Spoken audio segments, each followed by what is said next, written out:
It's the radio guy, Mike Prince. Welcome to another episode of the Mike Prince Show here at the Open Mic Broadcast Network. Our social media handles, Instagram, Facebook, and Twitter are all at the Mike Prince Show. The YouTube channel is Open Mic Broadcast Network.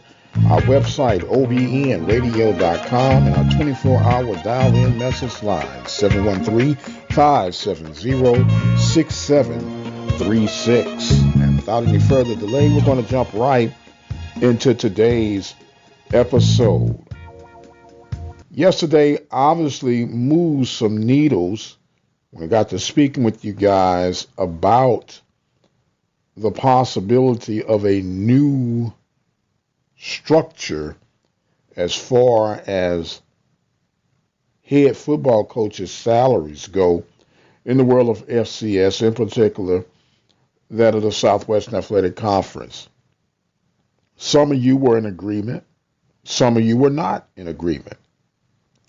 And surprisingly, some thought that my suggestion of a base salary of $150 a year and a 5-year extension based on incentives, that you could get an increase as you improve and win key games, or after a said time, things don't work out, you go your separate ways.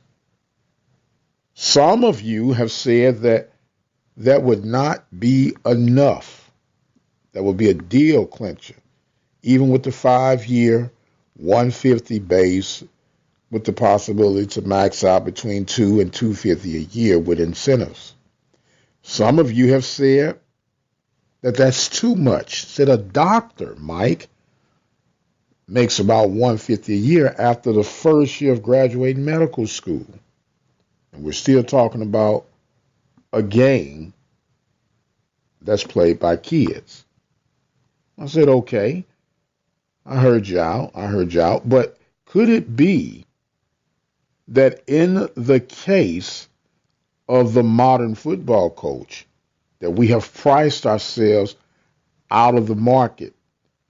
We often imitate the Power Fives and the Group of Five institutions, but we don't have the financial backing that those said institutions have, and we find ourselves, copying what they're doing, and then we're pricing ourselves right out of the market. Now, depending on who you ask and the part of the country that you're at, some would agree to disagree with that. I know that there are many Southland coaches who would love to get the salaries that said of the Southwestern Athletic Conference coaches. And with that being said, the Southland coaches have had far more success against the SWAC coaches. So the question is, are we overpaying for our football coaches?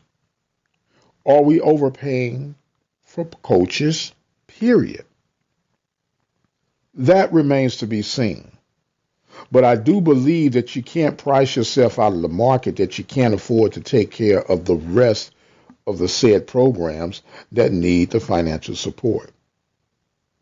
Meanwhile, I want to share with you some very interesting results that we received from a poll that we took last week.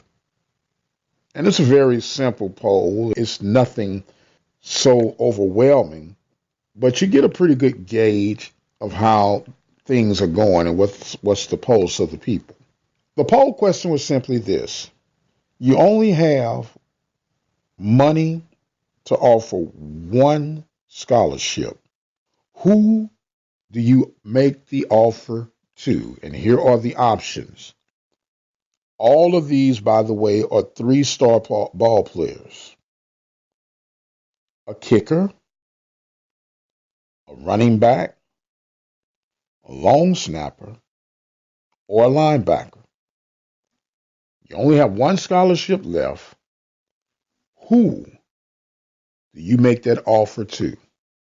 And leading the way at 56% was the running back. A distant second at 33% was the linebacker. Coming in third at 11% was the long snapper. And pulling up the rear with absolutely no votes was the kicker. And that, to me, is an indication of why our SWAC schools struggle when we play outside the conference. And a prime example, playing within the conference as a result of the Bayou Classic this past weekend.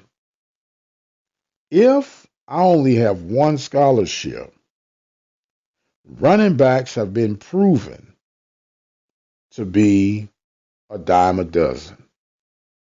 Linebackers have been proven to be a dime a dozen. In fact, that running back or that linebacker can't even function without the line.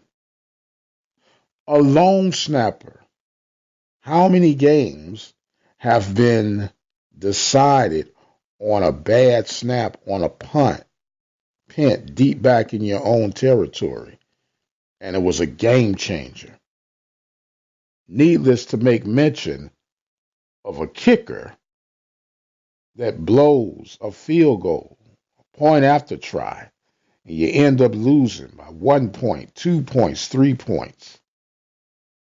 But yet, the kicker in our unscientific poll didn't receive one vote. Very, very interesting. If I were in the coaching business and I inherited a program that I needed to build, and I'm starting from ground zero, the first things that I would incorporate is a long snapper, a place kicker, a punter. The next order would be to find me interior linemen on both the offensive and defensive side of the ball. Then a quarterback. Because even with a subpar quarterback, if I got a strong enough line, I can at least protect them enough to create misdirection, wing T, or something to help keep me close. And anytime I got within the 30-yard line, I'm thinking at least 3. We would play ugly and win ugly. I'm going to milk the clock. You might get the ball 3 times per half, and you better make sure you score, because it's going to be a slow drip when my offensive squad got on the field. But I found that very interesting. It's also very interesting about this SWAC championship game that'll be taking place Saturday in Lorman, Mississippi. Who do you give the advantage to?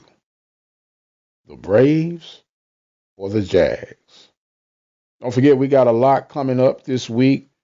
We'll continue to look into the FCS playoffs, talk a little basketball, and a whole lot more. Don't forget, baseball season is right around the corner. We'll definitely keep our eyes and ears open for that as we're slowly fading from 2019 to 2020.